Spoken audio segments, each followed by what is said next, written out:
Welcome, dear listener, to another gentle journey through the annals of history. Whether you're winding down after a long day, seeking a soothing distraction, or drifting off to sleep, we're glad you've joined us. Before we begin our dive into the rough treatment of harlots in medieval times, we'd love to know where in the world you're tuning in from and what time of day it is for you. Feel free to leave a comment and let us know how far across the globe our tales reach. And if you enjoy these quiet excursions into the past, consider subscribing for more calming tales.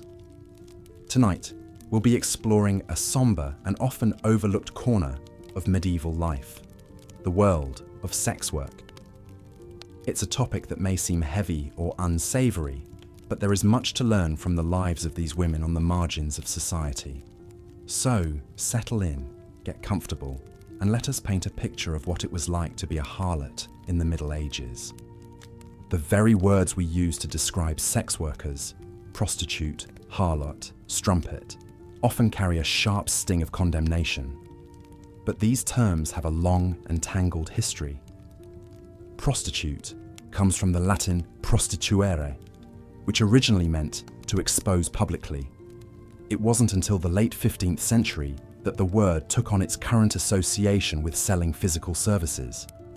Similarly, whore has its roots in the Old English word hora, which could refer to a promiscuous woman or even an adulterer with no financial transaction involved. In medieval England, the most common term for a lady of the night was harlot, but even this word has shifted over time. It originally referred to a male beggar or vagabond in the 13th century before becoming feminized and linked to unchaste behavior. Across the Channel in France, putain, derived from the Latin word for stinking, was a frequent insult hurled at sex workers.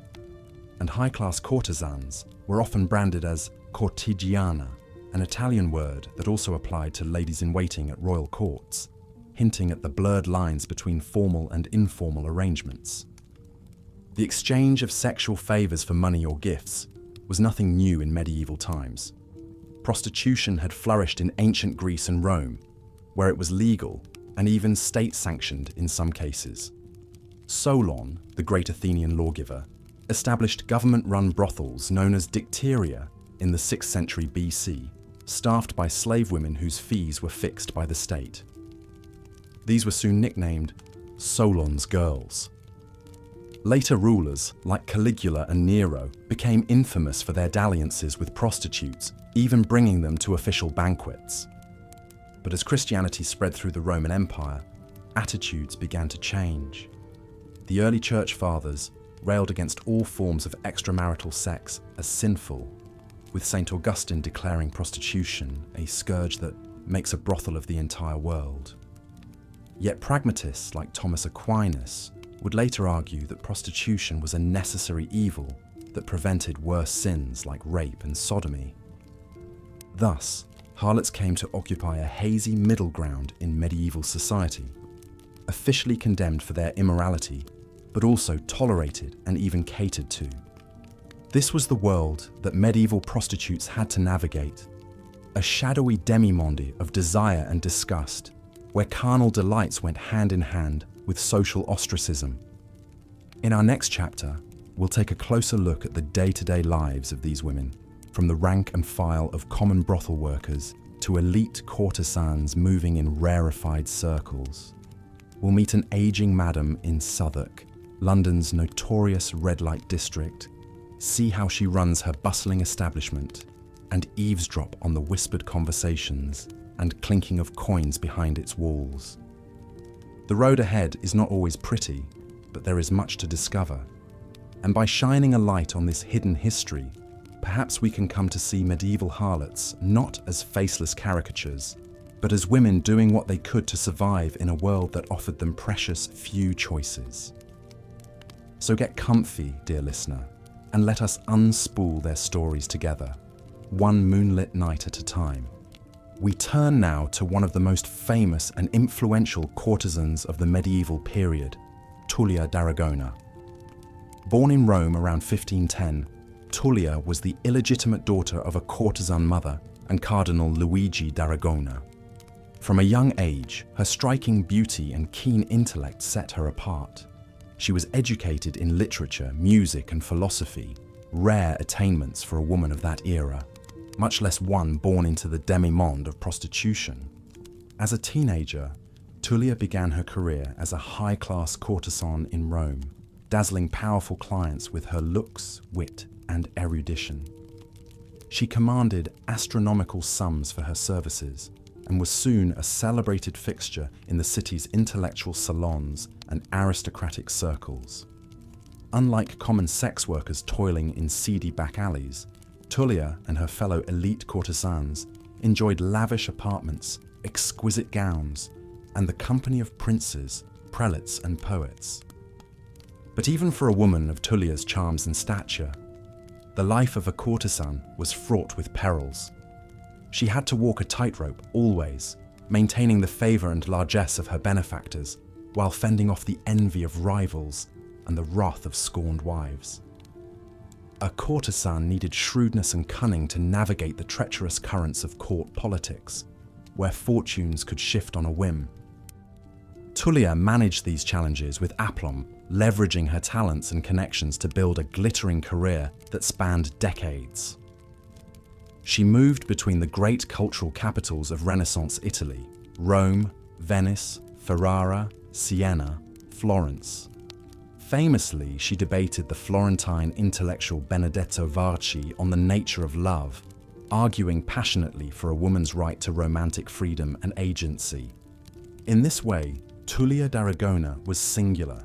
Not content to merely trade on her physical allure, she fashioned herself into a paragon of Renaissance virtues, a true cortigiana onesta, or honest courtesan.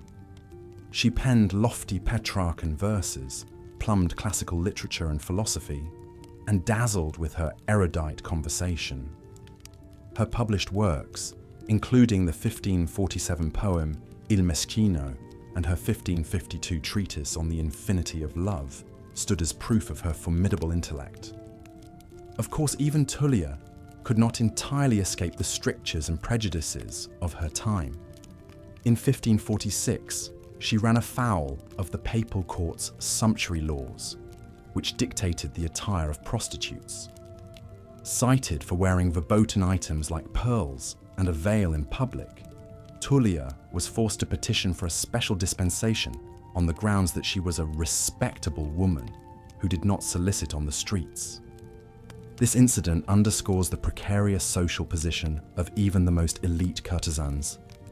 They existed in a liminal space, straddling the realms of artistic muse and sexual commodity, accepted in the rarefied sphere of the intelligentsia, but still tainted by the inescapable stigma of their trade. For all her gifts and graces, Tulia Daragona could never quite shed the label of courtesan. Late in life, as her beauty waned and her clientele dried up, Tulia retired from the courtesan life and married, perhaps seeking some measure of respectability and stability. But she never stopped writing and creating, leaving behind a body of work that stands as a testament to her formidable mind and spirit. She died in 1556, having carved out an extraordinarily liberated and self-directed existence for a woman of her time and station. Today, Tulia Daragona endures as the archetype of the cultivated courtesan, an object of fascination and admiration. Her life story has inspired novels, plays, operas, and films, forever immortalizing her as a woman who subverted the cruel fates and prejudices foisted upon her, who grasped for beauty, freedom, and agency within the gilded cage of the courtesan's life. In many ways, she and her sisters in trade were the first modern feminists, carving out a space for female autonomy and self-determination in a deeply patriarchal age. As we've journeyed through the haunting, hidden history of medieval sex workers, we've witnessed the spectrum of their experiences, from nameless streetwalkers scratching out a meager subsistence in filthy alleyways to glittering courtesans enthralling kings and philosophers. We've seen how their lives were constricted and imperiled by the religious doctrines, legal prescriptions, and social stigmas of their time, subjected to punishments both petty and profound. But through it all, the harlots of history endured. They survived and even thrived in the face of unimaginable hardship.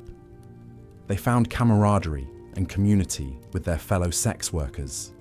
They forged new identities and even fought for their rights in a fashion. In their struggles, they laid the earliest foundations for the modern movement for sex workers' dignity, safety, and self-determination.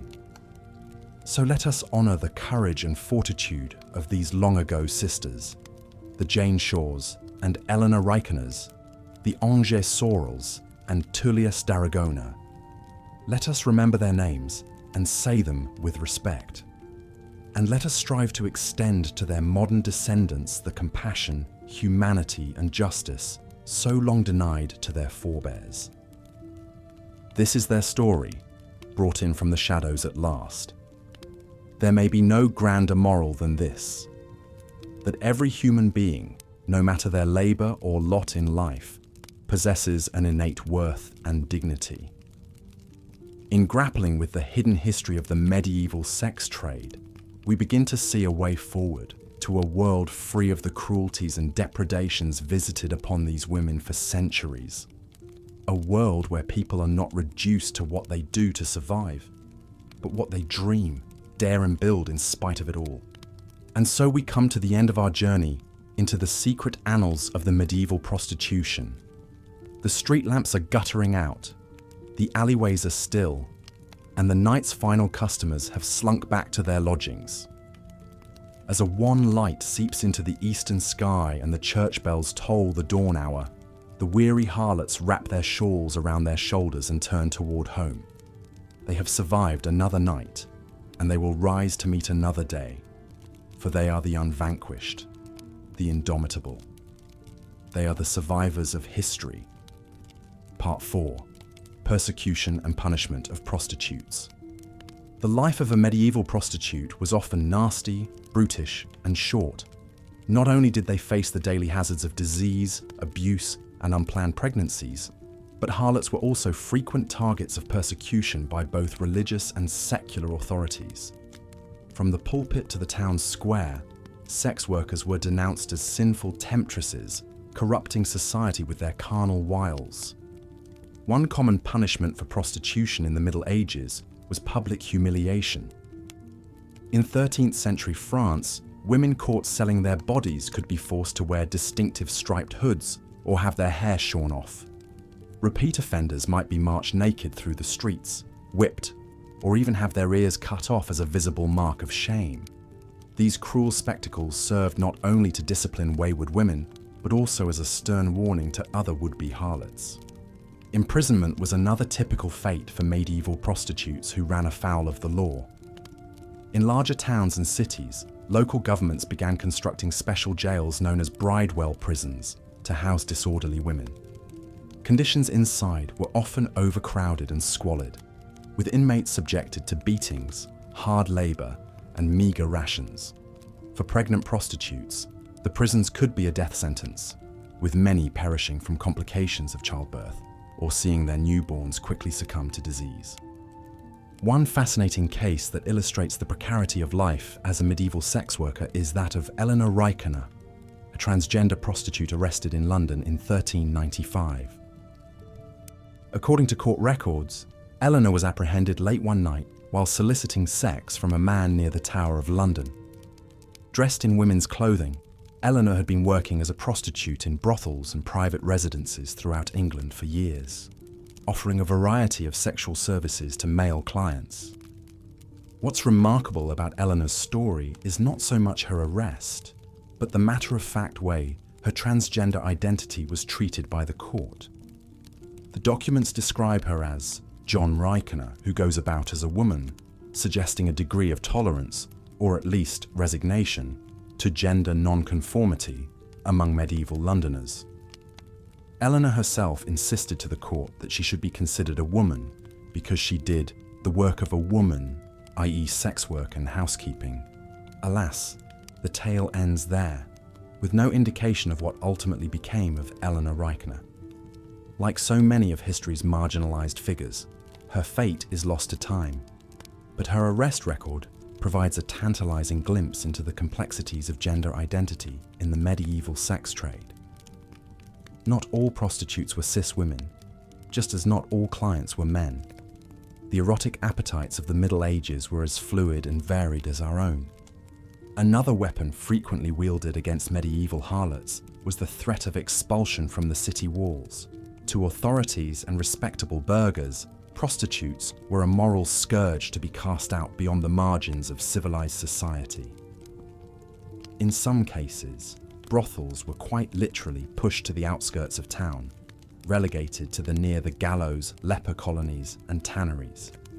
The message was clear: sex workers were unwelcome interlopers, barely a rung above common criminals. But such expulsions rarely lasted long. For one thing, many medieval men, including priests and prominent citizens, still wanted access to prostitute services. There was also the perennial fear that, without an outlet for male lust, women and girls of good standing might find themselves the targets of harassment or assault. And so the bordellos always crept back, setting up shop in the shadowy streets and alleyway hovels of the town's underbelly. The cycle of condemnation and toleration would begin anew. For the medieval prostitute, it was a tightrope walk between survival and ruin.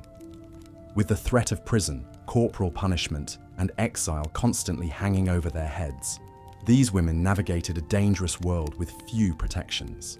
The fact that any of them survived at all is a testament to human resilience in the face of unimaginable brutality and neglect.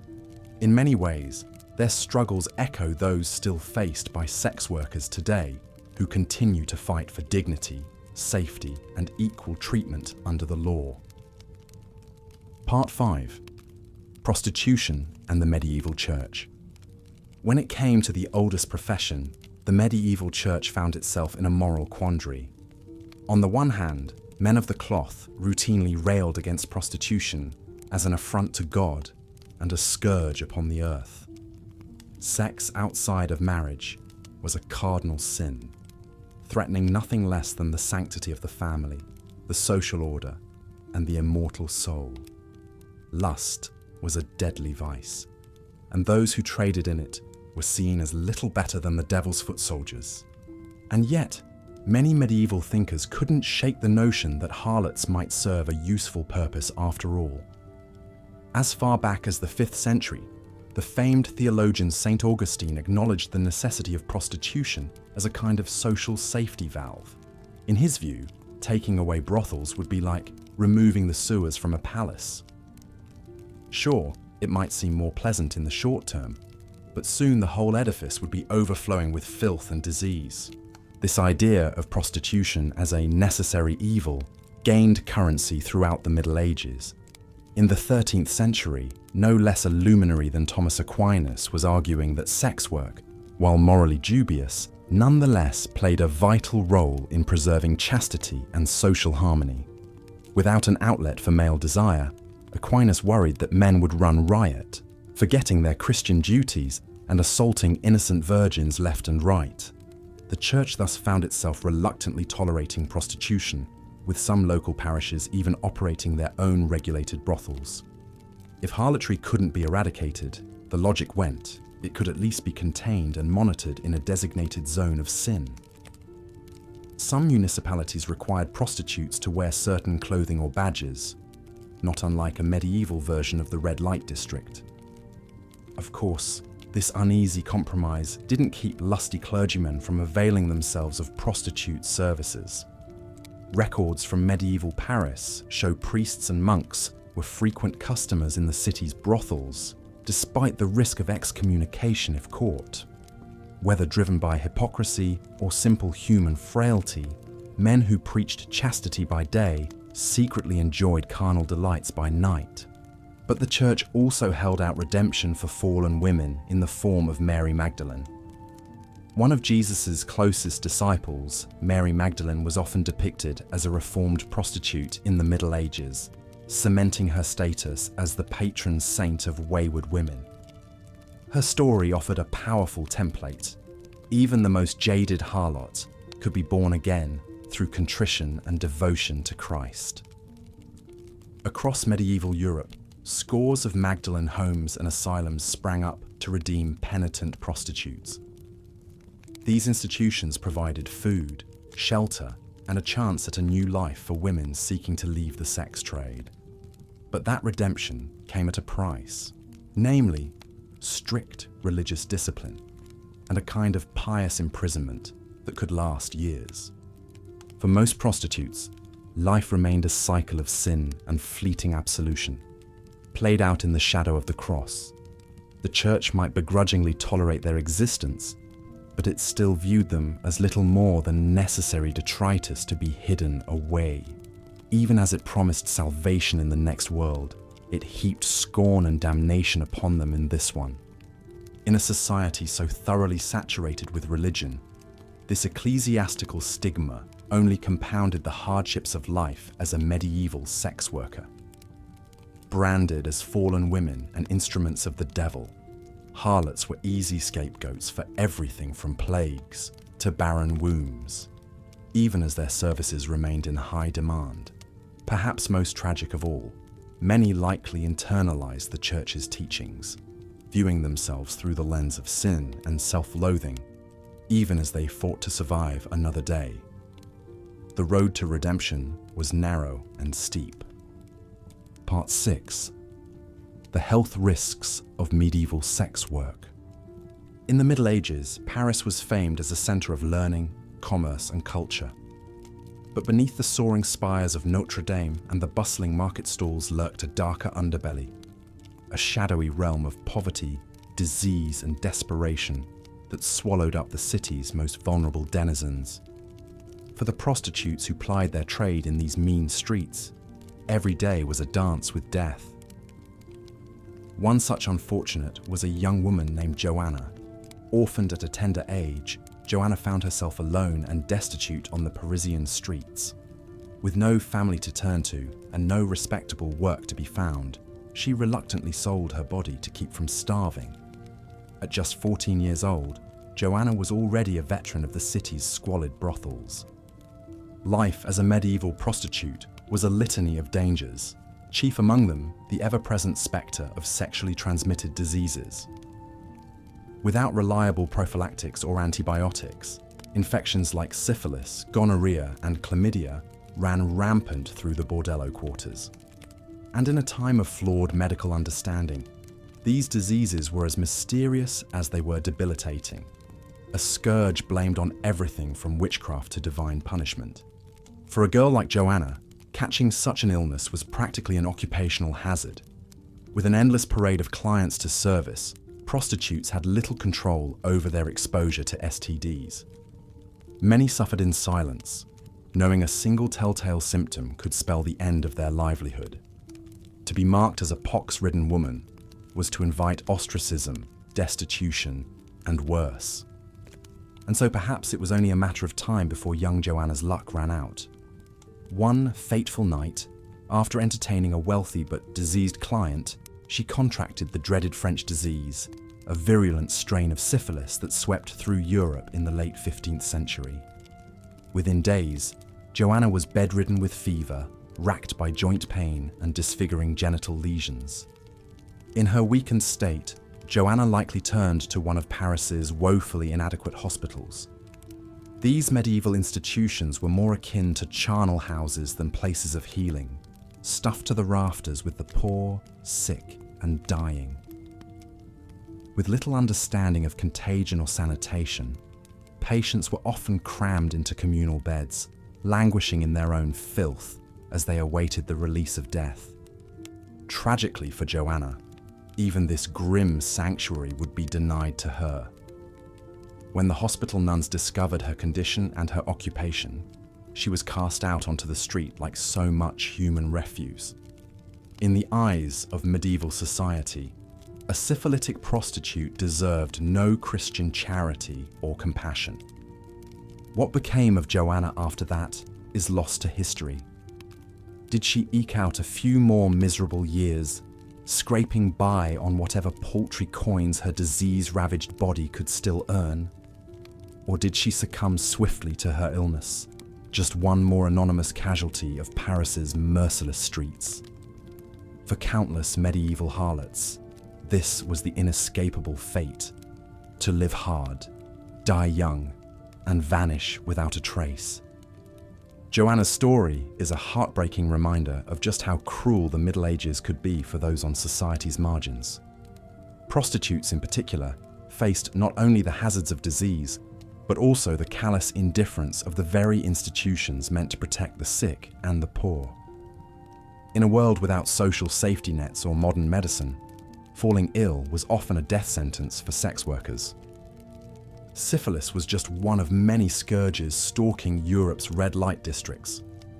Gonorrhea, chlamydia, genital herpes, all spread unchecked through brothels and back alleys, laying low paupers and kings alike. Without effective treatments, these diseases wrought slow, agonizing declines marked by fever, sores, blindness, dementia, and even death. Even more horrific were the complications that could arise from pregnancy and childbirth. With no access to contraception, medieval prostitutes often found themselves in the family way, a dangerous state of affairs in an era of primitive obstetrics. Miscarriages and stillbirths were tragically common, as were life-threatening conditions like preeclampsia and postpartum infections. Those harlots who did manage to carry to term faced the heartbreaking prospect of abandoning their babies to foundling homes and church steps. With no means to support a child and no hope of escaping the sex trade, countless prostitutes made the agonizing choice to surrender their infants. In an age of sky-high mortality rates, many of these cast-off children perished soon after. For the truly desperate, the spectre of infanticide loomed. Although illegal and morally abhorrent, the practice of killing or fatally neglecting newborns was an open secret in medieval Europe's grittier quarters. It was a decision born of despair, made by women who saw no other way out of their hellish circumstances. This, then, was the bleak fate that awaited so many of the Middle Ages' degraded daughters. Condemned by accidents of birth to a life of sexual servitude, they faced each day knowing it could be their last, that disease, injury, or despair might finally claim them, as it had so many sisters before them. In this pitiless world, survival itself was a fragile miracle. In our last segment, we explored the harsh realities faced by common brothel workers in the Middle Ages. From sweltering, shared hovels to abuse, disease, and exploitation, these women eked out a meagre living on the margins of society. But amidst the squalor of your average brothel, a lucky few harlots enjoyed a very different life of luxury and influence. These were the elite courtesans and royal mistresses who occupied a rare and precarious position at the highest echelons of medieval society. Perhaps the most renowned courtesan of 16th century Venice was Veronica Franco. Born in 1546 to a family of lower nobility, Franco was thrust into sex work at a young age by her impoverished mother, herself a courtesan. But Franco parlayed her wit, beauty, and intellect into a successful career, consorting with the wealthy and powerful men of Venice. From her lavish apartments, Franco entertained clients like King Henry III of France, who visited Venice in 1574. An accomplished poet, she engaged in lively discussions of art and literature with the leading minds of the day. Courtesans like Franco were expected to be charming, sophisticated companions as well as skilled lovers. Many became celebrities in their own right, the subject of gossip and adoration. But even for the most successful courtesans, their position was always tenuous. They existed to serve the whims and desires of powerful men who could cast them aside at any moment. Veronica Franco herself faced charges of witchcraft by the Inquisition, narrowly escaping execution. No one embodied the heights a royal mistress could reach and how far she could fall, quite like Agnès Sorel. Born around 1422 to a provincial French family, Sorel came to the court of King Charles VII as a lady-in-waiting. She soon caught the eye of the king and became his favourite, earning the official title of maîtresse en titre, the first in French history. Showered with jewels, land grants and castles, Sorel wielded significant political influence over the king. She even accompanied him on military campaigns, nearly dying in childbirth along the way. Many credit her with helping inspire Charles to take a more active role in governing and freeing France from English domination. But few could forgive the unprecedented power and riches bestowed on a royal mistress. Sorel faced open hostility from nobles and courtiers who resented her rapid rise. Vicious rumours dogged her, including that she employed witchcraft to seduce the king. And after Charles's death in 1461, she was swiftly expelled from court, stripped of lands and wealth by the new regime. Agnès Sorel would die just a few months later at age 40, likely from mercury poisoning. She left behind 4 daughters to an uncertain fate. While the king erected an opulent tomb celebrating his immortal beloved, Sorel's true legacy remains fraught, stained by misogynistic attacks on her character that persist to this day. Such was the double-edged sword of life as an elite medieval prostitute. You might taste the glittering heights of wealth, status, and fame, but it came at a cost. For even the most exalted courtesan or mistress could never fully escape the rigid patriarchal bonds and moral stigma of the oldest profession. These women navigated a treacherous tightrope, always one scandal or change in affections away from ruin. The same men who courted them assiduously would not hesitate to brand them as sluts and harlots when the winds shifted. It was a dazzling but unstable existence, forever vulnerable to the very sexual allure and feminine wiles that granted them a provisional seat amongst society's elite. In our next chapter, we'll explore what happened when even high-status sex workers fell afoul of medieval laws and religious strictures. The wheels of justice could be especially cruel and unforgiving to those deemed wayward women, no matter how exalted their clientele. Veronica Franco may have escaped the Inquisition, but many accused harlots were not so lucky, facing imprisonment, torture, and even death at the hands of rigidly moralistic authorities. Stay tuned as we delve further into the persecution and punishment visited upon medieval prostitutes. We left off discussing the precarious position and ultimate downfall of many high-class courtesans in medieval Europe. Even the most celebrated and influential of these women could quickly fall from grace as the political winds shifted and powerful men tired of their mistresses. Take, for example, the infamous Diane de Poitiers.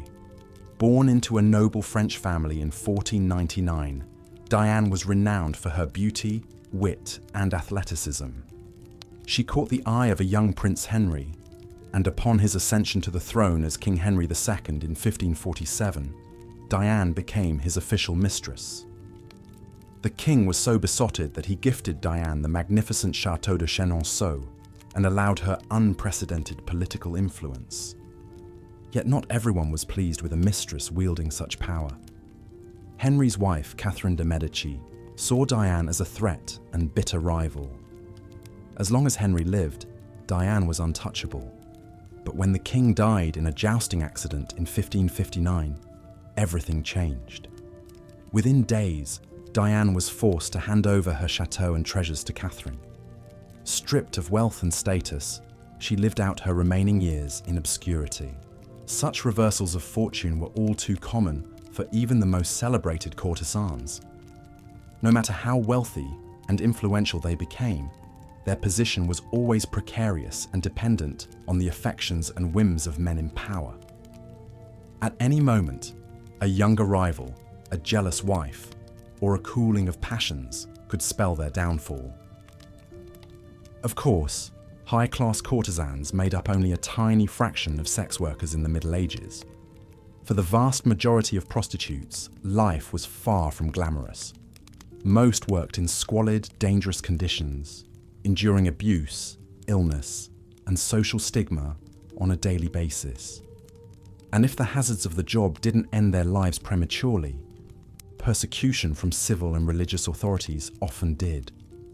In Part 4, we'll take a closer look at the brutal punishments meted out to prostitutes in the Middle Ages. From public floggings to expulsion from cities, harlots faced harsh consequences for plying their trade. Yet one defiant woman stood up to fight against this injustice. Bronisława Szymanska was born into a poor family in the 15th century Poland. With few options available to her, she turned to sex work to survive, working in the brothels of Krakow. Conditions were grim, with rampant abuse and exploitation by both clients and brothel owners. Bronisława dreamed of a better life for herself and her fellow prostitutes. In 1455, she did the unthinkable. She went to the city council and demanded reforms to Poland's prostitution laws. Bronisława was a gifted speaker, and her impassioned pleas swayed some councilmen. Over the fierce objections of brothel owners and many clergy, a series of decrees were issued. Harlots could keep a larger cut of their earnings. Abusive clients faced fines and jail time. And city officials were to inspect brothels regularly for mistreatment. It was a small step, but a remarkable victory at a time when prostitutes were seen as expendable and beneath concern. Bronisława herself did not get to benefit from the reforms for long. Just a year later, she was murdered by an angry client. Her defiance had made her a target, but she had struck an unprecedented blow for the rights and dignity of sex workers. 400 years before the more famous Margaret Sanger fought to legalize birth control, Bronisława was demanding protections for some of the most vulnerable and stigmatized women in society. While she paid with her life, her legacy would be an enduring inspiration. To this day, some Polish sex worker activists still gather at her old brothel to lay red roses in her memory. Of course, these small legal protections did not end the persecution of prostitutes.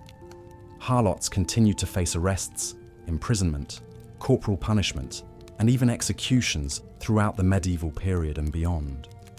In our next section, we'll meet a woman subjected to the ultimate penalty for the crime of prostitution. In 1565, a Spanish sex worker named Mariana de Castro was arrested in the city of Seville. Her crime: allegedly bewitching men with love magic to lure them into vice. The charge of witchcraft was a convenient way for authorities to make an example of an infamous local harlot. Despite her pleas of innocence, Mariana was convicted and sentenced to death. On the morning of her execution, she was paraded through the streets, enduring jeers from the crowd. At the city centre, she was tied to a stake atop a pile of dry wood. As the flames began to rise around her, Mariana lifted her head to the sky, reciting the Hail Mary prayer as the smoke poured from her mouth. Mariana's execution sent a clear message about the cruel consequences awaiting any woman who dared to defy sexual mores. Her story spread throughout Spain as a cautionary tale. As we'll see, religious condemnation of harlots often went hand in hand with tacit acceptance of prostitution as a social necessity. This contradiction would come to a head with the advent of the Protestant Reformation in the 16th century.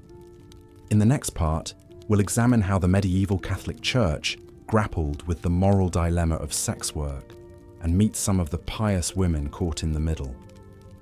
The romanticized image of the alluring courtesan, draped in silks and dripping with jewels, is a far cry from the harsh reality most medieval sex workers faced.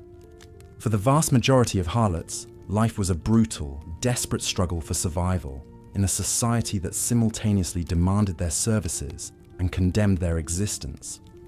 As we've seen, the lucky few might attain wealth, status, and influence as an elite courtesan or mistress to the powerful. Women like Veronica Franco in 16th century Venice and Agnes Sorel in 15th century France enjoyed lavish gifts, political sway, and access to the highest echelons of society. But even for them, success was tenuous and fleeting.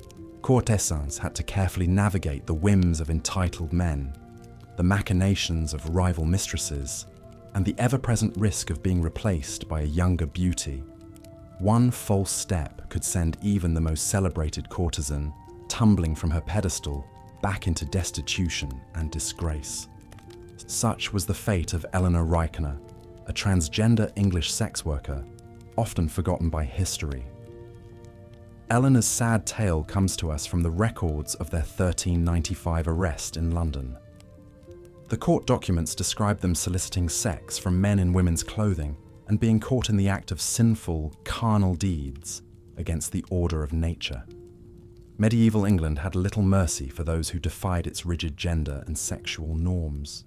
We don't know what ultimately became of this rare medieval trans prostitute, but a harsh sentence of imprisonment, corporal punishment, or expulsion likely awaited them. These were the common punishments inflicted on sex workers, who faced persecution from both church and state. Harlots were a visible target for authorities eager to make an example of sinfulness and vice. In some cities, prostitutes were forced to wear distinctive striped hoods or special badges marking their low status. They could be publicly whipped, dunked in water, or paraded through town on a humiliating cart ride. Repeat offenders sometimes had their ears cut off.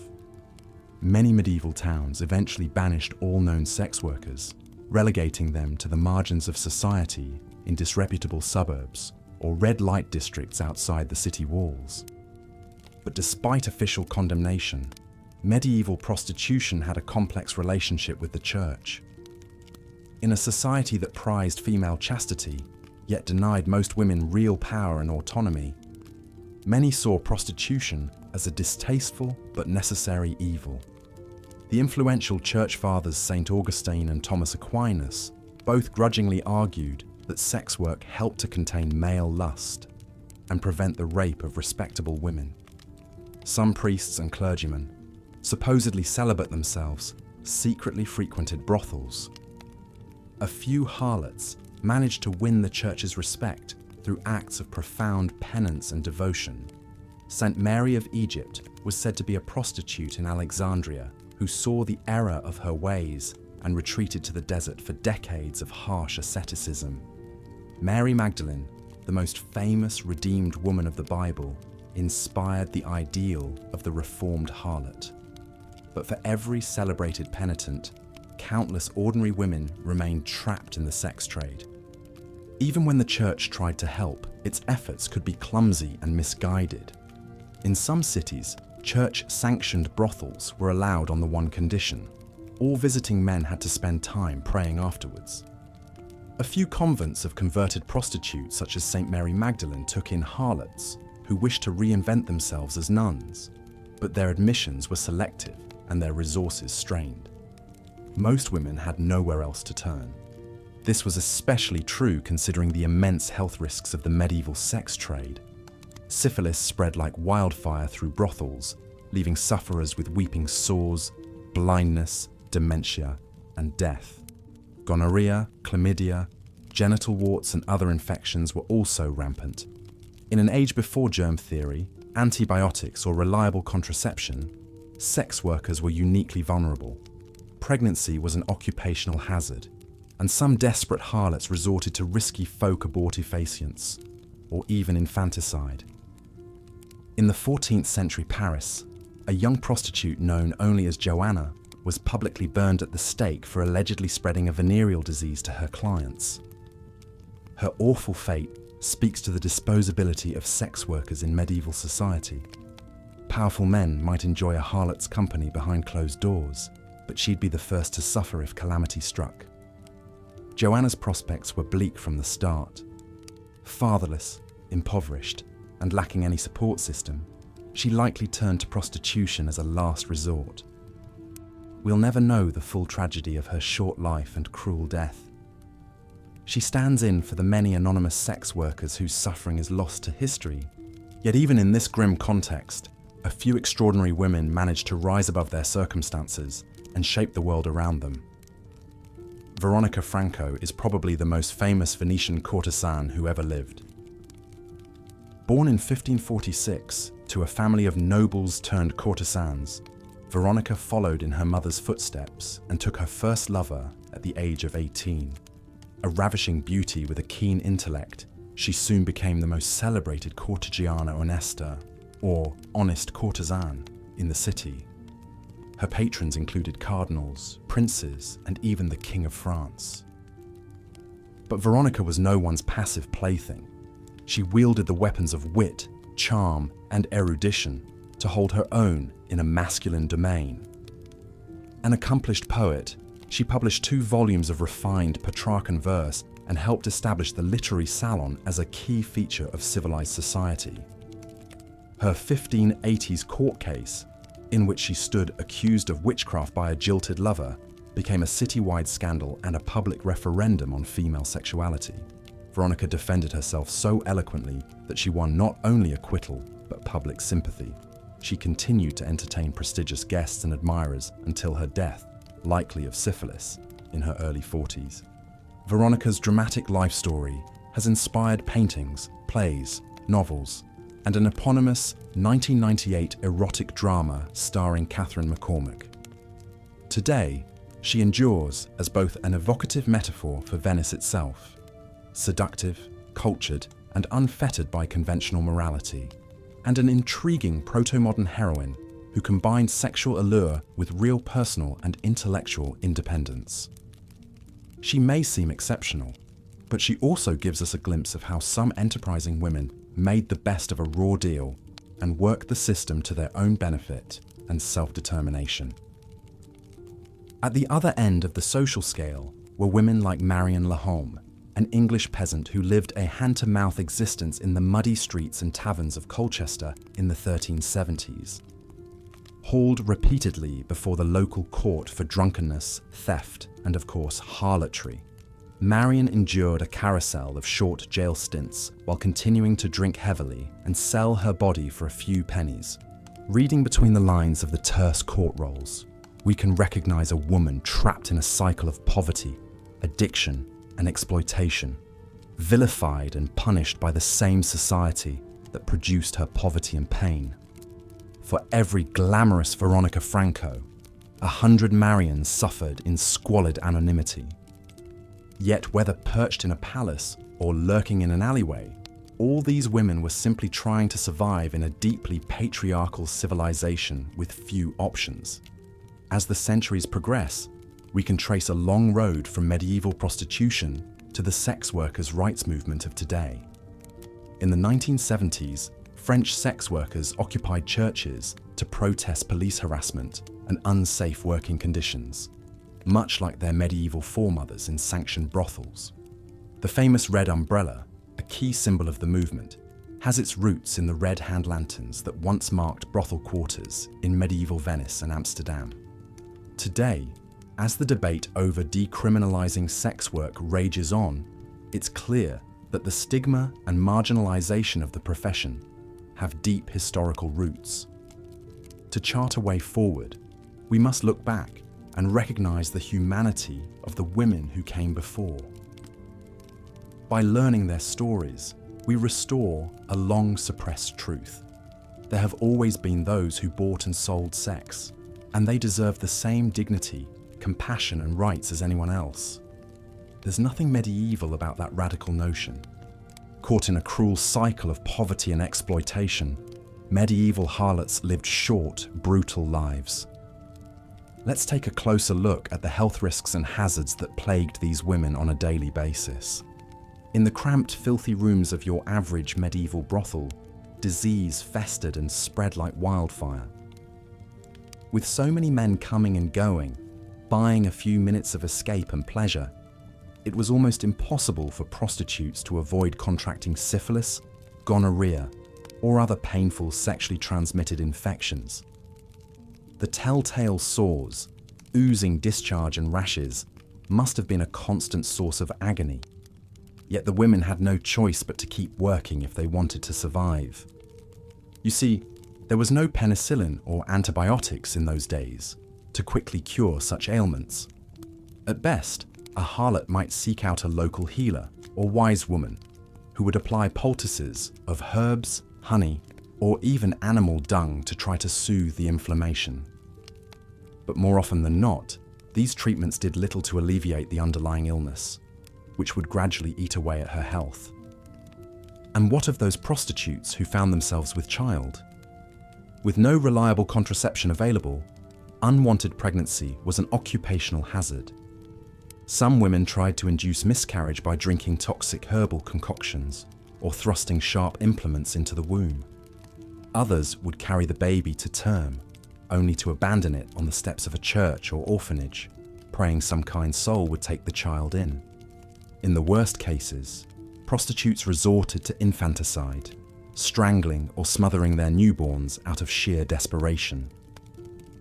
Consider the tragic tale of Joanna, a young prostitute working in a 14th century Parisian brothel. One fateful night, Joanna welcomed into her bed a wealthy Italian merchant, but unbeknownst to her, the man was in the late stages of syphilis. Within days of their encounter, Joanna broke out in weeping, open sores across her body. In a panic, she continued servicing clients, hoping to earn enough money to pay for treatment. But all she ended up doing was spreading the dreaded disease even further. When the Parisian authorities learned of the outbreak, they decided to make an example out of poor Joanna. In front of a jeering crowd, she was dragged from the brothel and tied to a stake in the center of town. As the flames licked her feet, Joanna screamed in agony, her piteous wails echoing off the city walls. By the time the fire consumed her, she was already dead, her blackened corpse a warning to other harlots of the dangers of plying their trade. But what choice did these women really have? When the alternative was starving on the streets, a life of prostitution, with all its indignities and hazards, must have seemed the lesser of two evils. And so they soldiered on, painting their faces to hide the sores, downing cheap wine to numb the pain, all the while dreaming of a better life that would never come. As grim as Joanna's fate was, she was hardly alone in her suffering. Across Europe, thousands of prostitutes met similar ends. Ravaged by disease, driven to desperate acts, burned at the stake as scapegoats for wider societal ills. It's a dark chapter in history that's often glossed over in favour of more romanticised tales of courtly love and chivalry. But we owe it to these women to remember their stories, to acknowledge the incredible hardships they endured. In many ways, they were the ultimate underdogs, scorned by the pious, exploited by the powerful, afflicted by the perils of the oldest profession. Yet they endured, day after day, using their wit and wiles to scratch out a meagre existence on the margins of society. So the next time you hear a bawdy joke about a medieval brothel or see a painting of a rosy-cheeked tavern wench, take a moment to reflect on the reality behind the caricature. These were real women, with real dreams and desires, who suffered greatly for the sin of being born poor and female in a cruel, uncaring world. The least we can do is bear witness to their struggle and honour their memory with empathy and respect. But the story of medieval prostitution isn't just one of unrelenting misery. Believe it or not, there were a few rare individuals who managed to rise above their circumstances and make a name for themselves in this most unlikely of professions. One such woman was Tulia Daragona, a renowned 16th century Italian courtesan and author. Born in Rome to a courtesan mother, Tulia seemed destined to follow in her footsteps. But from an early age, she displayed a keen intellect and a love of learning that set her apart from her peers. Under the tutelage of some of Italy's finest scholars, Tulia blossomed into a witty, erudite young woman, equally at home discussing poetry and philosophy as she was entertaining clients in the bedchamber. As her reputation grew, Tulia began to move in elevated circles, counting noblemen, cardinals, and even the King of France among her admirers. But she was no mere plaything for powerful men. Tulia was a force to be reckoned with in her own right, using her charm and cunning to secure lucrative patronage deals and influence political decisions behind the scenes. Perhaps most remarkably, Tulia was a gifted writer, penning several well-received works of poetry and prose throughout her career.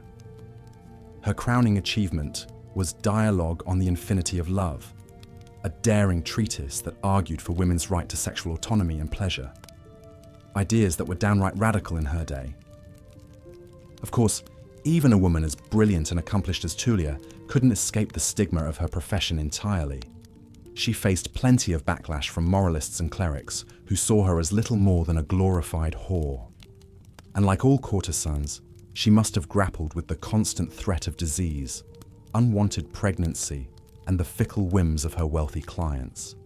Still, there's something undeniably inspiring about Tulia's story, the way she defied societal expectations and forged her own unique path through life. In a time when most women had precious little control over their destinies, Tulia dared to dream of something more, and had the audacity to make those dreams a reality through her own wit and determination. You could argue that Tulia was an outlier, an exception that proves the grim rule of life for most medieval prostitutes. And you wouldn't be entirely wrong. But I prefer to see her as a beacon of hope, a glimmer of light in an otherwise dark and harrowing history. She reminds us that even in the bleakest of circumstances, the human spirit is capable of extraordinary resilience and ingenuity. So while we rightly mourn the countless nameless harlots who suffered in silence and obscurity, let us also celebrate the rare few who managed to rise above their station and make their mark on the world. Their stories may be the exception rather than the rule, but they're no less valuable for it, for they remind us of the incredible potential that lies within every human being, no matter how humble their beginnings. As we come to the end of our journey through the seedy underbelly of medieval Europe, what are we to make of this complex, often contradictory history? How do we reconcile the brutal reality of life for most prostitutes with the romanticized tales of high-class courtesans that have captured the popular imagination? Perhaps the answer lies in acknowledging that the truth, as usual, is somewhere in between. Yes, the vast majority of medieval harlots led short, miserable lives marked by poverty, violence, and disease. But that doesn't negate the fact that a select few, like Tulia Daragona or Veronica Franco, managed to carve out a measure of agency and autonomy within a system designed to exploit and degrade them. Nor should we forget the incredible resilience and ingenuity of the common brothel worker, who used every tool at her disposal, from crude folk remedies to carefully cultivated alliances with local officials, to survive in a world that seemed hell-bent on destroying her. These women may not have had the luxury of penning elegant treatises or schmoozing with royalty, but they were no less heroic for it. At the same time, we must be careful not to romanticize or sanitize the grim realities of medieval sex work. The fancy gowns and witty repartee of the elite courtesan were the exception, not the rule, and even they were forced to navigate a treacherous landscape of male desire and societal condemnation. The fact that a handful of women managed to thrive in such circumstances shouldn't blind us to the suffering of the vast majority who did not. Ultimately, the story of medieval prostitution is one of both extraordinary resilience and terrible oppression, of glimmers of hope amidst overwhelming despair.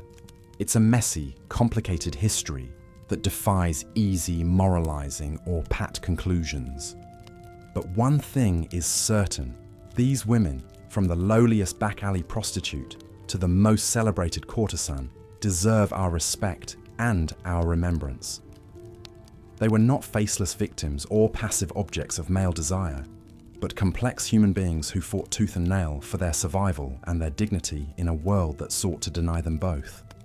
In honoring their struggles and their triumphs, we honor the struggles and triumphs of marginalized women throughout history, and recommit ourselves to the ongoing fight for a world where no woman has to sell her body to survive. It's a fight that began long before the medieval era and continues to this day, but one that we must never abandon, no matter how daunting the odds. So let us end our tale where we began, with a moment of quiet reflection for the forgotten harlots of history. May their memories be a blessing, and their stories a call to action for us all. Thank you for joining me on this journey through the dark and complicated world of medieval prostitution. I hope you found it as illuminating as it was unsettling, and that it inspires you to look at history and the world around you with fresh eyes and an open heart. Good night and sweet dreams. Continuing the script from the previous section, Agnes Sorel's story illustrates the dizzying heights that a few lucky medieval courtesans were able to reach. But for the vast majority of prostitutes, life was a constant struggle against persecution, punishment, and the ever-present threat of violence.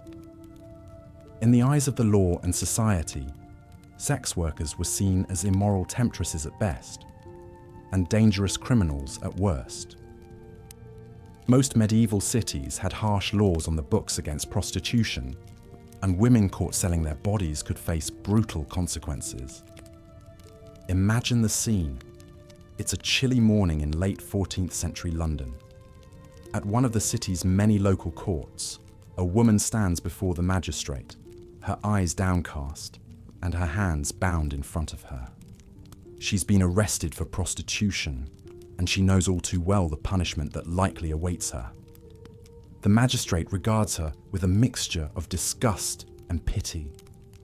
He declares her guilty and sentences her to a public whipping to be carried out immediately in the town square. The woman trembles but remains silent as the bailiff drags her outside. A crowd has already gathered to watch the spectacle. The woman is tied to a wooden post, her back bared. She bites her lip to keep from crying out as the whip cracks across her skin again and again, leaving bloody welts in its wake. Some in the crowd jeer and hurl insults, while others turn away in horror or shame. Such scenes were all too common in medieval cities across Europe. Public floggings, time in the stocks, and even maiming and execution were all used to punish women caught engaging in sex work. In some cases, their heads were shaved to mark them as harlots. In others, they were paraded through the streets in disgrace before being run out of town. One of the most fascinating cases of medieval persecution of sex workers is that of Eleanor Reichner, a trans prostitute working in 14th century London. According to court records from 1395, Reichner was arrested for cross-dressing and sleeping with men, including several local priests. The transcript of Reichner's interrogation is a rare and incredible historical document. In it, she testifies to living and working as a woman named Eleanor for years, wearing dresses and makeup and taking on both male and female lovers. She even describes moving from town to town whenever suspicions about her true gender started to spread. Despite her defiant testimony, Reichner was ultimately convicted under England's strict anti-sodomy laws. We don't know for certain what became of her after the trial, but given the usual punishments meted out to cross-dressing prostitutes, it was likely a grim fate. Reichner's story highlights how medieval sex workers lived under multiple, overlapping forms of oppression. In addition to the stigma and danger of prostitution, those like Reichner who deviated from sexual and gender norms risked even harsher recriminations from the state and society. This multi-pronged persecution often culminated in campaigns to expel sex workers from medieval cities entirely. In 1161, King Henry II ordered all prostitutes to be rounded up and exiled from London. A century later, Louis IX banished all women of evil life from France. Other kingdoms and city-states imposed dress codes, geographic restrictions, and curfews on known harlots. The goal was usually less to eradicate prostitution completely, however, than to segregate it to the literal and figurative margins of respectable society. Many towns eventually established official red light districts on the outskirts where prostitution was tacitly tolerated. There, tucked away in dark alleys and cramped brothels, medieval sex workers endured a precarious existence defined by abuse, exploitation, and the looming threat of arrest and punishment. The law saw them as criminals to be confined and controlled, but offered precious little protection from the dangers and degradations of the trade. Though a handful of famed courtesans enjoyed lavish gifts and political sway, the reality for common prostitutes was near constant persecution. Whether chained up for a public whipping or driven out of town like a pariah, they lived at the mercy of a society all too eager to judge and punish them. While medieval harlots faced widespread ostracism and abuse from most corners of society, there was one institution that had an especially fraught relationship with prostitution: the Catholic Church. On the surface, the Church took a stern moral stance against sex work, condemning it as a sin and a threat to public morality. Yet behind this pious facade, the reality was much more complex and contradictory. Many prominent theologians, including St. Augustine and Thomas Aquinas, reluctantly condoned prostitution as a necessary evil. They argued it was better to allow men an outlet for their lustful urges, rather than risk them seducing respectable wives and daughters into adultery. This attitude led the Church to tolerate and even manage prostitution in certain contexts. Some medieval cities had bishop-licensed brothels, where sex workers operated under the supervision and protection of local clergy. The madams of these establishments were expected to swear an oath of loyalty to the Church and pay a cut of their earnings in exchange for immunity from prosecution. The Church also oversaw special hospices and convents that took in fallen women and worked to redeem them through prayer and penance. These institutions were seen as a vital bulwark against moral decay, as they removed temptations from the streets and restored harlots to the path of righteousness. Yet this charitable vision often clashed with the harsh reality within their walls. Many women committed to these institutions against their will, and some escaped only to return to sex work. Others endured prison-like conditions and abuse at the hands of their religious overseers. Even as the Church outwardly condemned prostitution, there is ample evidence that individual priests and even high-ranking clergy were frequent clients of sex workers. Court records and personal letters reveal instances of priests caught visiting brothels or keeping mistresses. Some used their moral authority to coerce or exploit vulnerable women into sexual relationships. This hypocrisy reached its apex in the pontificate of Pope Alexander VI, born Rodrigo Borgia. Before and during his papal reign in the late 15th century, Alexander was notorious for his libertinism and kept multiple mistresses. He even acknowledged fathering several children out of wedlock. The Church hierarchy's moral failings when it came to prostitution were thrown into especially sharp relief by the cult of Mary Magdalene, a reputed former prostitute who became one of Jesus' most devoted followers. Mary Magdalene was held up as the archetypal reformed harlot. Her story was used to justify the Church's charitable works aimed at getting sex workers off the streets and into the pews. Mary Magdalene's example offered the tantalizing promise of salvation and social rehabilitation for fallen women, at least in theory. In practice, the Church's programs for reforming prostitutes often did more harm than good. Many women cycled in and out of religious institutions, finding little support for rebuilding their lives outside the sex trade. Others found themselves trading one form of exploitation for another, as some unscrupulous priests used their authority to pressure harlots into sexual relationships. Though medieval sex workers might take some cold comfort in the knowledge that even princes of the Church sometimes shared their sins, they largely remained outcasts in the eyes of both religious and secular authorities. Neither the threat of damnation nor the promise of salvation could shield them from the very real dangers and degradations of the trade.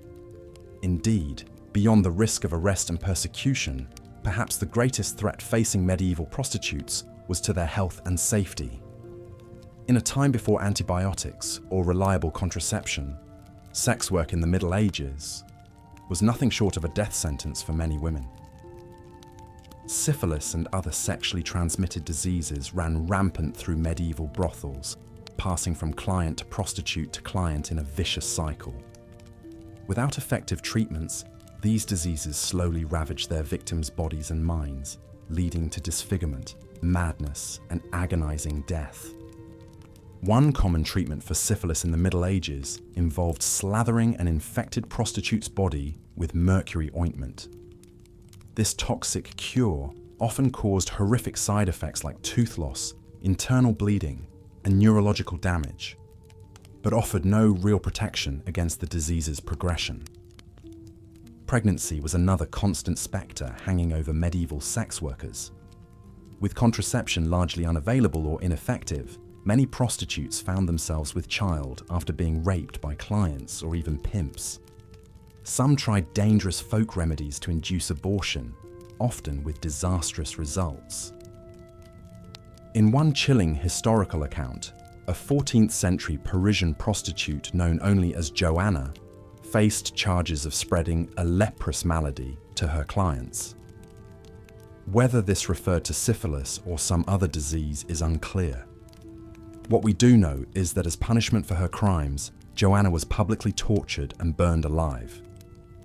Joanna's grisly fate highlights the cruel indifference of medieval society toward the suffering of sex workers. Trapped in a dangerous trade with no legal protections and little access to medical care, harlots' lives were often nasty, brutish, and short. Many prostitutes met their end anonymously, succumbing to festering diseases or perishing in the squalid conditions of the brothels. Others died at the hands of violent clients or corrupt authorities. But whether by illness, injury, execution, or sheer despair, death was a constant companion for the medieval sex worker. Given the many cruel fates that befell medieval harlots, it's perhaps no wonder that even the more successful often came to tragic ends. The 16th century Venetian courtesan Veronica Franco, famed for her wit and erotic writings, saw many of her fellow courtesans poisoned, maimed, or driven to suicide by the rigors of the trade. Franco herself would die alone and in poverty, having lost her wealth and status in later years. For the vast majority who never achieved Franco's level of renown, a life of suffering and an early grave were all but assured. Yet even against such grim odds, some managed to rise above their station, at least for a time. One of the few medieval harlots to gain lasting fame and influence was Tulia Daragona, a 16th century Italian courtesan and author. Born in Rome to a courtesan mother, Tulia quickly gained renown among the Italian intelligentsia for her beauty, wit, and erudition. Mixing philosophy, poetry, and seduction, she charmed her way into the favor of dukes, cardinals, and even the King of France.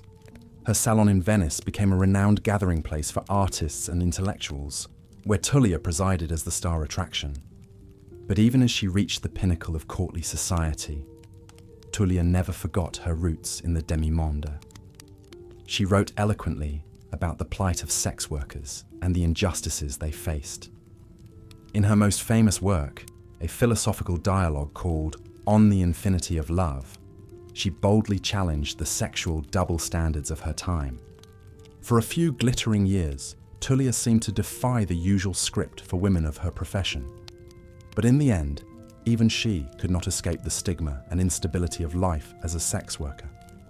Beset by financial troubles and fading beauty, she died in relative obscurity, leaving behind a complex legacy. On the one hand, Tulia's story speaks to the transformative power of intellect and charisma to transcend even the direst circumstances. Her example gave hope to other ambitious courtesans dreaming of a grander existence. But Tulia was also the exception that proved the brutally unfair rule for most medieval harlots. Her singular rise only cast the grim reality facing her less fortunate sisters into harsher relief. As the sun set on the Middle Ages, the lot of the common prostitute remained as precarious and degrading as ever. Hounded by authorities, used and discarded by men, trapped in a dangerous trade with no real hope of escape. This was the bitter fate for the faceless thousands. Even as the world moved into the modern era, much of the medieval disregard and disdain for sex workers would remain stubbornly entrenched. Only in recent times have activists and advocates begun the long, difficult work of dismantling these attitudes and fighting for the rights and dignity of those in the sex trade. But the first step toward justice is acknowledging the humanity behind the often harrowing statistics. By confronting the real stories of medieval prostitutes, their hopes and dreams, their suffering and resilience, we begin to chip away at the misogynistic morality that has silenced them for so long. In honoring the struggles of our foremothers in the world's oldest profession, we also recognize how far we still have to go in building a society that protects the vulnerable and values all women as people, not property to be used or discarded at will. The road ahead is long, but the journey begins with hearing their voices echo across the centuries. As we close this dark chapter in harlot history, let us take a moment to remember the Joannas and Tulias, the Eleanors, and the many nameless others lost to time. May they rest in the peace and dignity denied to them in life, and may their memory fuel our resolve to fight for a world where no woman need suffer as they did. Agnès Sorel was the first woman in French history to be officially recognized as a royal mistress. Born into a family of minor nobility around 1422, Agnès caught the eye of King Charles VII while serving as a lady-in-waiting to his queen, Marie of Anjou. The king was instantly smitten by Agnès' renowned beauty, sparkling wit, and joie de vivre. Despite being over 20 years her senior and already married, Charles brazenly installed his new love in the royal palace, showering her with jewels, furs, and a staggering annual income of 4,000 livres. The besotted monarch even granted her the fiefdom of Beauté-sur-Marne, from which Agnès took her famous title, Dame de Beauté. Unlike many royal mistresses who operated behind the scenes, Agnès took a prominent place at court, often appearing beside the king at official functions to the chagrin of the queen and courtiers. Her extravagant fashion sense set new trends among aristocratic women, who clamoured to emulate Agnès' daringly low-cut gowns and towering headpieces. But Agnès was more than a pretty face in opulent attire. She exerted significant political influence over the king, acting as a trusted advisor and confidant. Her support for the French army during the 100 Years' War earned her the respect of many soldiers and commanders. Agnès reportedly even accompanied Charles on military campaigns, rallying the troops with her presence. However, her sway over the king and unconventional role stirred up resentment and rumours at court. Vengeful nobles spread salacious gossip, accusing Agnès of using witchcraft to bewitch Charles. The increasingly unpopular queen, Marie of Anjou, found herself eclipsed and humiliated by the royal mistress. Agnès bore 3 daughters to the king, though he stopped short of legitimizing them as he had done for a daughter born to another mistress. Fiercely loyal to Charles, Agnès never sought to advance her own family at court, focusing instead on supporting the monarch she loved. In 1450, while pregnant with her 4th child, Agnès fell ill with dysentery at the age of just 28. On her deathbed, she dictated a will, leaving most of her vast fortune to various charities and religious institutions, a final act of generosity that surprised her many detractors. Mere days later, on February 9th, the ravishing Dame de Beauté was dead. The king's grief was so profound that he ordered an elaborate funeral and had an effigy of Agnès placed atop her tombstone, an unheard of honour for a royal mistress. Although Charles would take subsequent mistresses, none would ever match the political clout, ostentatious glamour, or intimate bond he shared with Agnès Sorel. In many ways, Agnès was an outlier among medieval mistresses. Her overt political role, military adventures, and ostentatious public persona all upended societal expectations. She demonstrated that a royal mistress could be more than a mere sexual plaything, paving the way for other powerful maîtresses en titre like Madame de Pompadour centuries later. Yet despite her privileged position, Agnès was still ultimately beholden to the king's affections and whims. When Charles's son, the future Louis XI, finally persuaded his father to dismiss Agnès, she had little choice but to comply, retreating to her estates. For even the most influential of mistresses, power was ultimately temporary and contingent on a monarch's favour.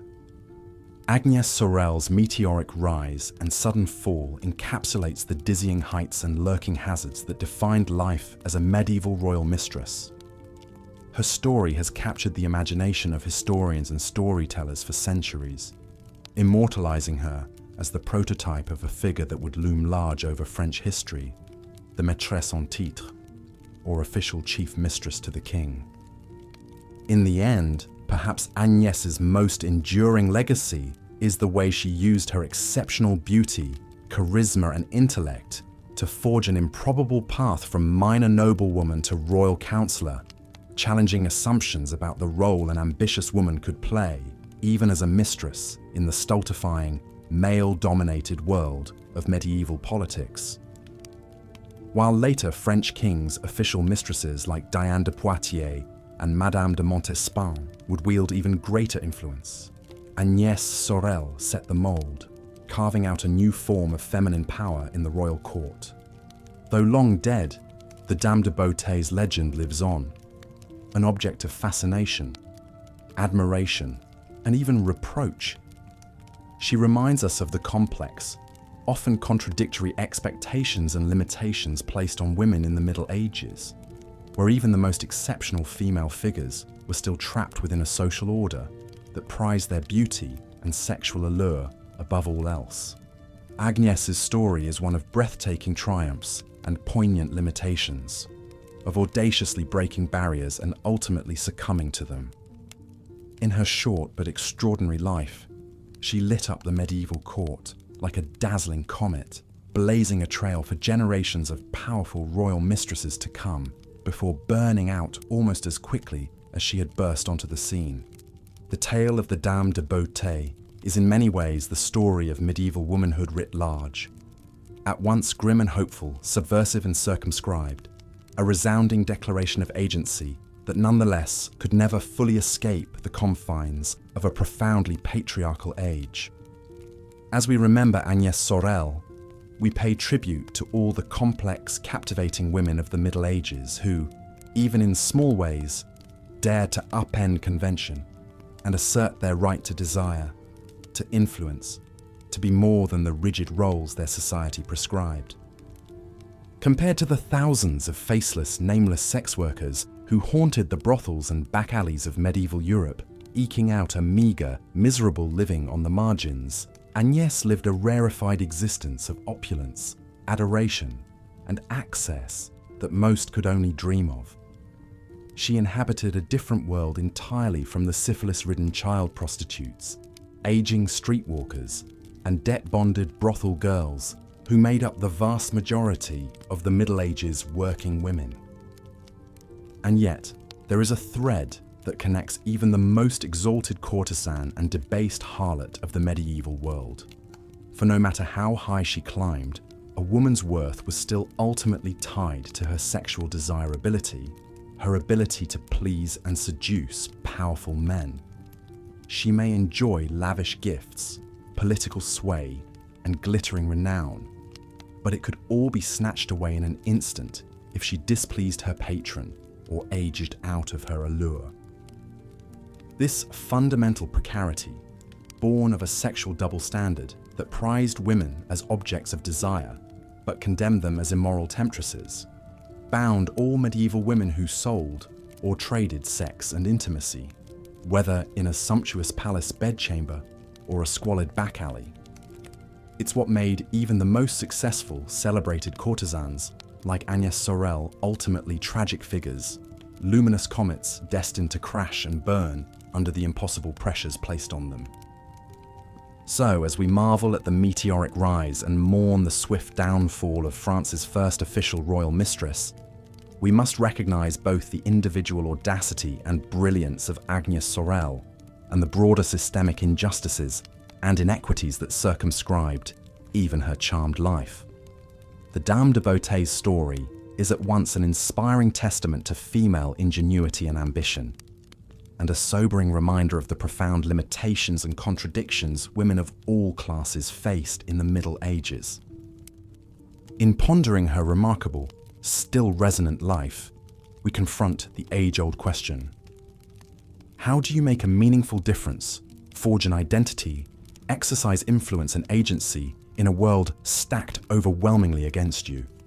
It's a quandary that vexed medieval prostitutes and princesses alike, and one that women across the globe still grapple with today, albeit in very different contexts. Perhaps the enduring allure of Agnès Sorel's story is that it defies easy answers or pat conclusions. In many ways, hers is an ambiguous, bittersweet legacy, not the black and white morality tale so often imposed on sexual women, but something far more human, messy, and real. She was at once a hapless victim of her social order and an audacious rebel against it, an object of desire and an active, desiring subject in her own right. Agnès invites us to set aside our assumptions and knee-jerk judgments, and instead embrace the complexity, nuance, and fundamental humanity of even the most unorthodox or stigmatized female figures.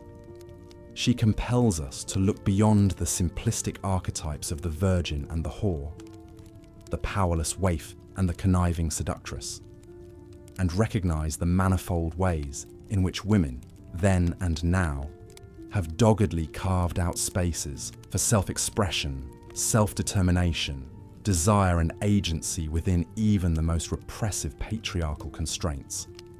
As we continue to wrestle with thorny modern-day issues like sex work, female objectification, sexual double standards, and gendered power imbalances, Agnès Sorel serves as a poignant reminder that women's struggles for liberation, dignity, and autonomy are nothing new.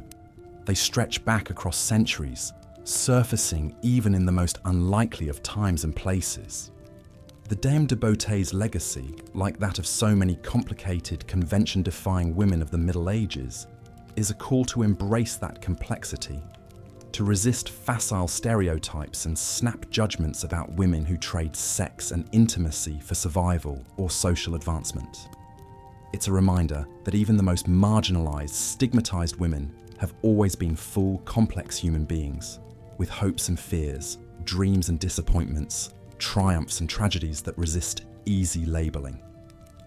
So let us remember Agnès Sorel and all the medieval prostitutes, concubines, courtesans and mistresses she represents, with empathy, with nuance, with a keen understanding of the overwhelming odds stacked against them. Let us honor their struggles, their tenacity, their indomitable will to seize some small measure of power and pleasure for themselves in a world that sought to deny them at every turn. In studying their history, we chip away at the toxic, still enduring idea that a woman's moral character and social value can be neatly determined by her sexual behavior. We begin to untangle the toxic, contradictory expectations that have long ensnared women who dare to buck convention, leverage their desirability, or simply demand more from life than society deems they deserve. As we drift off to sleep tonight, let us spare a thought for Agnès and the countless, long-forgotten sisters in suffering. The trafficked 10-year-old, the aging streetwalker, the penurious alehouse girl dreaming of a better life just out of reach. Let us hold space for their pain and their tenacity, their debasement and their defiant glimmers of self-determination. And in honoring their complex, deeply human stories, let us recommit to building a world in which no woman need be defined, constrained or demeaned by her sexuality. A world that affords every Agnès Sorel the dignity, equality, and boundless possibility she deserves, in all realms of life. A world that frees women to dream and strive and fail and love and lust on their own terms, beholden to no king or customer or crushing social code. This is the unfinished work that the dame de beauté and her fellow harlots and courtesans call us to, from across the yawning chasm of centuries. May we prove worthy of their struggles and their sacrifice, and may we finally bring to fruition the still unrealized ideal for which they strived. A world in which every woman, no matter her station or circumstance, can live freely, safely, and joyously as the mistress of her own radiant destiny. The brutal life of medieval harlots. Part 5. Prostitution and the medieval church. For much of the Middle Ages, the Catholic Church held a constricted, yet conflicted view of prostitution.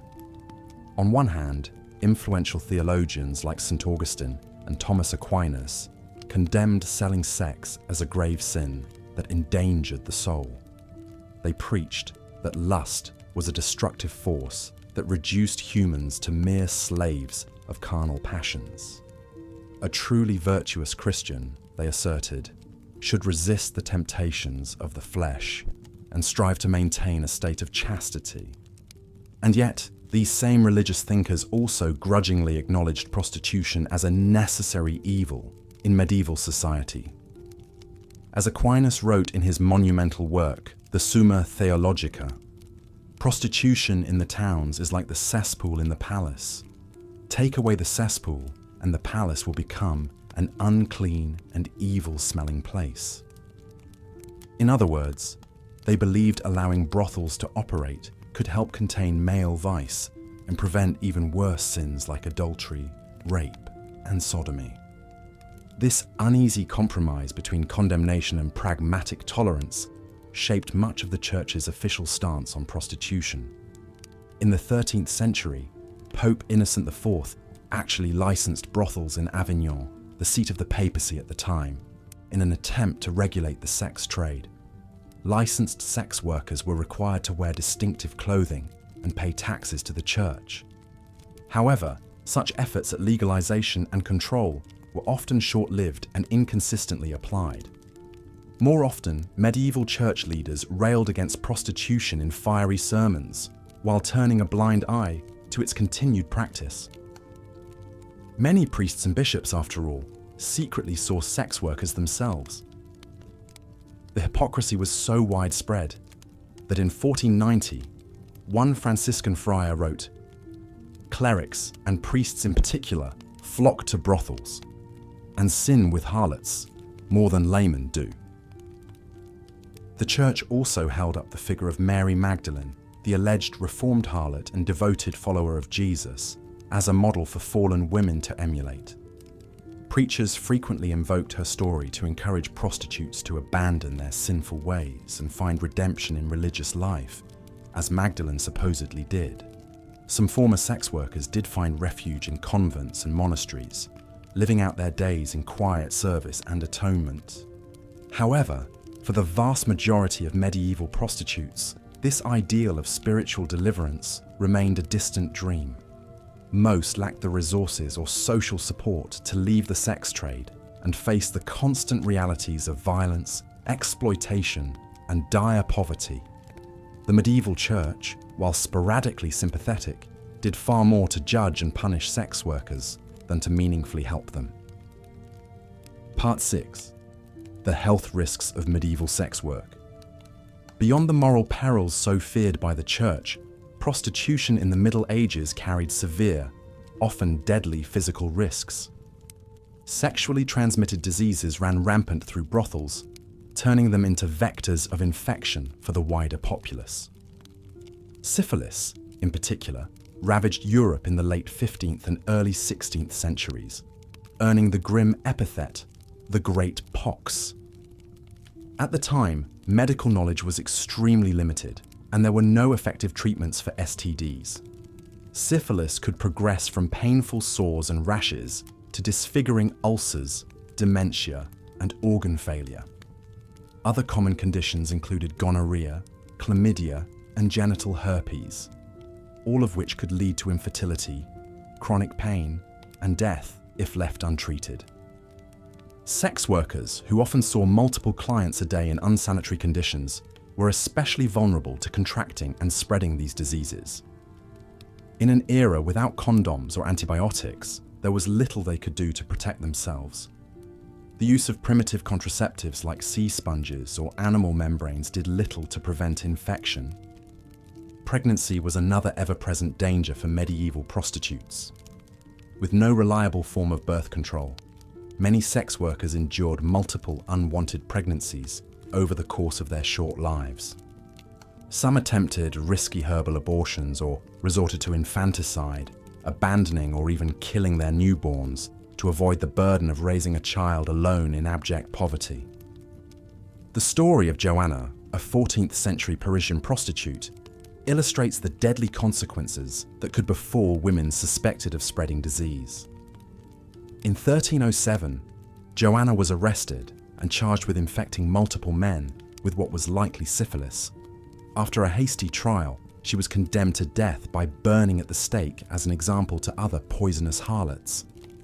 Her tragic fate reflects the cruel scapegoating and criminalization that sex workers often suffered in times of epidemics. For countless women like Joanna, the health hazards of sex work were inextricably intertwined with the moral stigma and legal persecution they faced. With little public sympathy or recourse, medieval prostitutes suffered immense physical and psychological tolls, their bodies literally bearing the marks of social sin and disease. In this way, the sickness and pain endured by sex workers was not just a personal cross to bear, but a product of oppressive power structures that devalued their lives and well-being. Part 7. The legacy of medieval prostitution. The echoes of medieval harlot struggles reverberate to the present day, shaping enduring attitudes and policies around sex work. Many of the same stigmas, legal restrictions, and dangers faced by women in centuries past still confront sex workers in the modern world.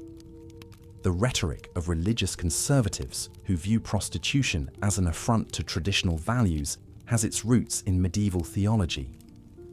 At the same time, the radical notion that sex work is work and calls for decriminalization trace back to the few open-minded thinkers of the Middle Ages who argued for tolerance and empathy towards prostitutes. Just as it is now, the medieval sex trade was a deeply stratified world of haves and have-nots. For every glamorous, lavishly kept courtesan like Tulia Daragona, the 16th century Italian noble and published author, there were innumerable nameless streetwalkers living hand to mouth. Daragona, famed for her wit, beauty, and literary talent, entertained princes and poets in Renaissance salons. Her intellectual gifts and sexual empowerment earned her a place in the canon of women's history. However, her rarefied experience as an educated upper-class sex worker was worlds away from the exploited teenagers or destitute widows walking the wharves. The romanticized fantasy of the happy harlot, an enduring media archetype, must be measured against the far bleaker reality for the vast majority of women selling survival sex throughout history. These contrasting experiences speak to the continued need to recognize sex workers' diverse identities and material conditions. In the modern day, the movement for sex workers' labor rights and human rights seeks to secure protections like safer working conditions, access to healthcare, and freedom from police abuse and arrest. Just as their medieval forebears fought to survive in a world arrayed against them, today's prostitutes and adult entertainers are organizing to demand dignity, justice, and self-determination over their bodies and livelihoods. By honestly examining the difficult history of medieval prostitution, we can develop a more clear-eyed, nuanced understanding of the ongoing debates around commercial sex. Listening to the lost voices of women like Jane Shaw, Eleanor Reichner, and Joanna, and imagining how different their lives might have been in a society of greater compassion and equality, invites us to envision a better future for sex workers today. In honoring their struggles and sacrifices, we recognize their fundamental humanity and inherent worth beyond the circumstances of their occupation. Conclusion. From the filthy alleyways of London to the glittering parlours of Venice, the brutal life of a medieval harlot was one of constant peril and precarity. Subject to the cruel whims of pimps, clients, clerics and laws, sex workers faced violence, disease, persecution and scorn as a matter of course. Their back-breaking labour, so often dismissed as a necessary evil, propped up the very patriarchal institutions that condemned them as sinners and criminals. Though some, like Eleanor Rykener and Joanna, have been pulled from obscurity by historical records of their arrests and trials, the vast majority of medieval prostitutes died unmourned and unremembered. But by learning their stories and connecting them to the ongoing struggle for sex worker justice, we keep their memories alive and honour their indomitable resilience. The women who lit the brothel lamps each evening, who endured a magistrate's lash and a priest's rebuke, who soothed their bruises with a scrap of bread and a sip of ale, they left behind a legacy of survival in the face of staggering hardship. In death, they remind us of the grave costs of misogyny, religious hypocrisy, and the criminalization of poverty. So let us hold space for both the exalted courtesans and the lowliest streetwalkers of the Middle Ages, and for all the sex workers who came before and after them. May we recognize their full personhood and celebrate their triumphs and mourn their tragedies, and continue their fight for a world in which people of all genders and occupations can live and labor with respect, safety, and freedom. The story of the medieval sex trade is one of oppression and objectification, to be sure, but it is also an indelible tale of human endurance in the darkest of circumstances. By telling it, and by working to uplift sex workers today, we light a candle in the window of a hidden history and proclaim to all those who have been cast into the shadows, you are seen, you are valued, and you will not be forgotten. The life of a medieval harlot was a precarious one, filled with hardship, heartache, and all too often, an early death. From the common brothel worker to the rarefied courtesan, the business of selling one's body for survival remained a brutal reality for countless women. Take Joanna, a 14th century prostitute working in the squalid brothels of Paris. Like her fellow harlots, Joanna's days were an endless tide of grasping hands and grunting men, the air thick with the reek of sweat, sex, and desperation. With no access to reliable contraception, Joanna soon fell pregnant. But in a world with little sympathy for whores, an unwanted child was a liability she could ill afford.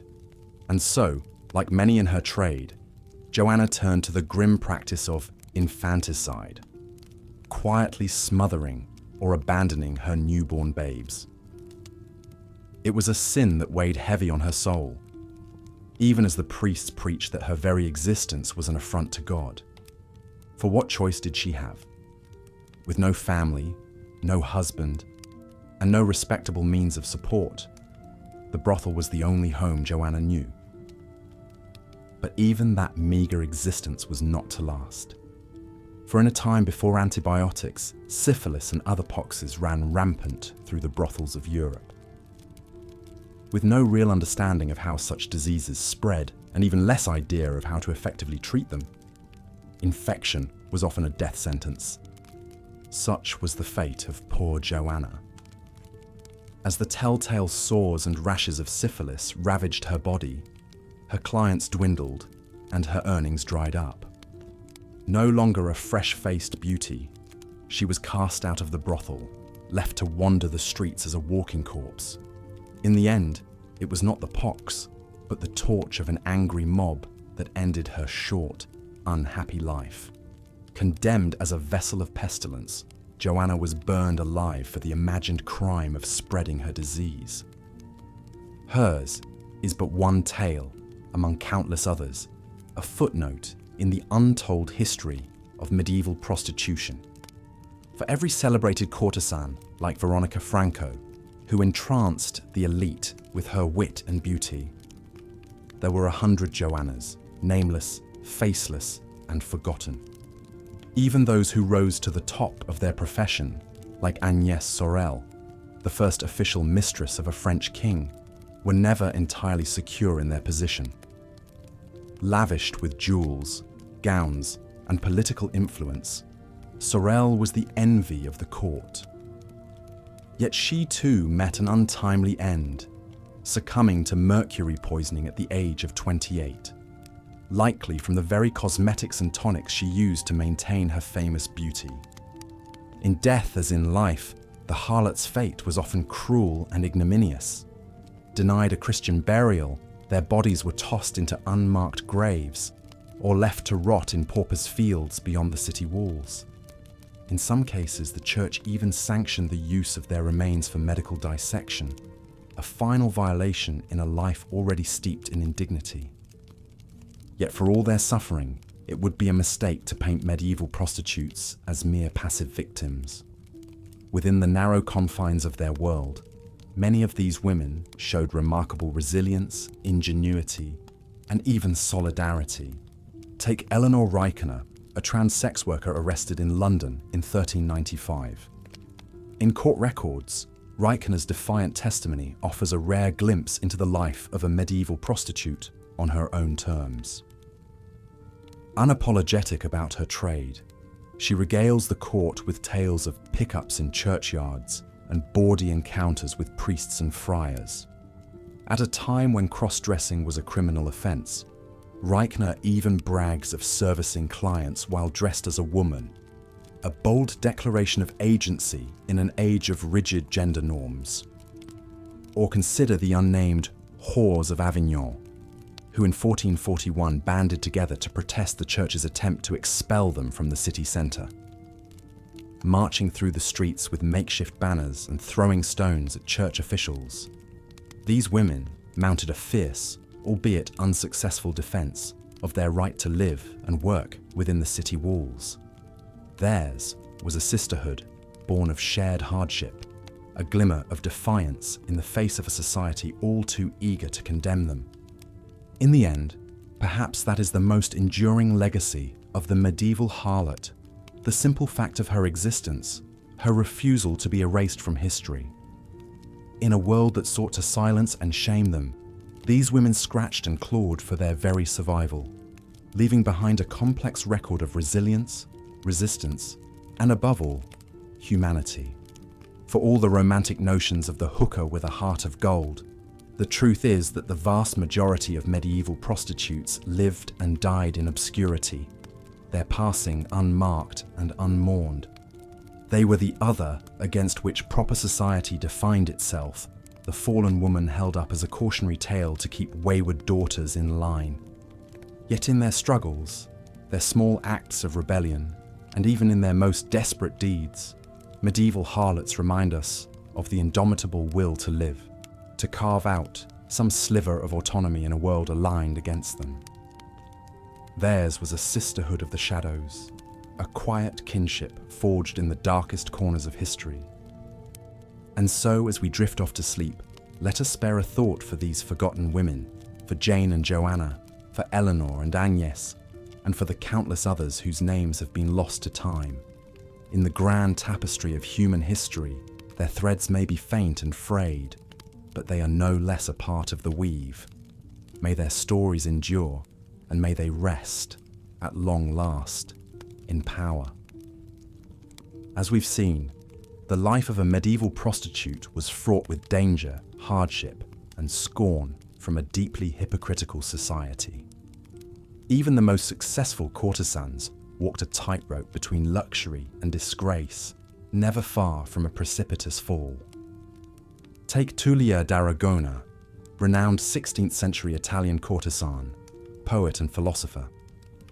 Born in Rome to a courtesan mother, Tulia's wit, beauty, and education granted her access to the most rarefied circles of Renaissance society. She counted dukes, cardinals, and celebrated artists like Girolamo Muzio among her lovers and patrons. At the height of her fame, Tulia's lavish apartments played host to salons where the greatest minds of the age engaged in elevated discourse. In a time when most women were denied a formal education, Tulia penned highly regarded poems and essays, even a work of philosophy entitled On the Infinity of Love. Her collection of sonnets exploring the complexities of love cemented her reputation as an accomplished woman of letters. Yet even Tulia could not escape the stigma and legal perils of her profession. In 1545, she faced charges in Florence for refusing to wear the yellow veil, marking her as a registered prostitute. Only intervention from her powerful Medici patrons saved her from imprisonment or worse. As her beauty faded with age, Tulia retired from court life and died in obscurity. For all her talents and glittering connections, this singular woman was ultimately still seen as little more than a concubine to be used and discarded. Her remarkable story epitomizes the fleeting glories and lurking hazards faced by even the most elite of sex workers. From streetwalkers in seedy alleyways to courtesans in silken finery, the medieval view of prostitutes as souls lost to sin and lust has cast a long shadow. Denounced by the pious, yet discreetly desired by men of all stations, branded as corrupt temptresses, yet exploited and abused, it's no wonder so many met tragic ends in gutters, jails, and asylums. But by peering back through time to recognize their suffering and basic humanity, we begin to challenge the tired tropes and stereotypes that still cling to sex workers today. These women were daughters, sisters, mothers, each with her own story of how she navigated an unforgiving world with the tools available to her. They don't deserve to be reduced to punchlines or cautionary tales. In our modern debates around decriminalization and destigmatizing consensual adult sex work, the lessons of history loom large.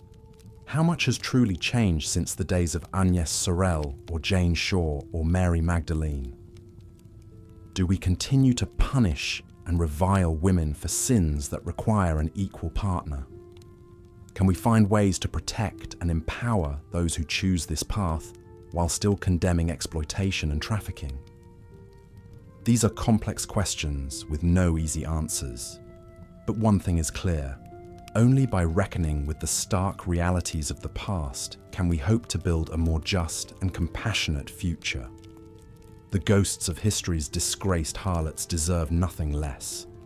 And so we lay to rest the hard lives and unsung stories of the Middle Ages harlots, courtesans, and streetwalkers. As you drift off to sleep, spare a thought for these largely forgotten women, the risks they faced, the indignities they endured, the fleeting moments of autonomy and pleasure they might have snatched between the hardships. May they trouble our dreams and prompt us to build a world where such suffering is no more.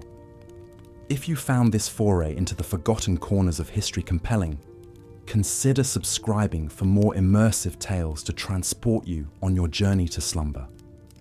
There are so many neglected narratives and fascinating figures waiting to be rediscovered together.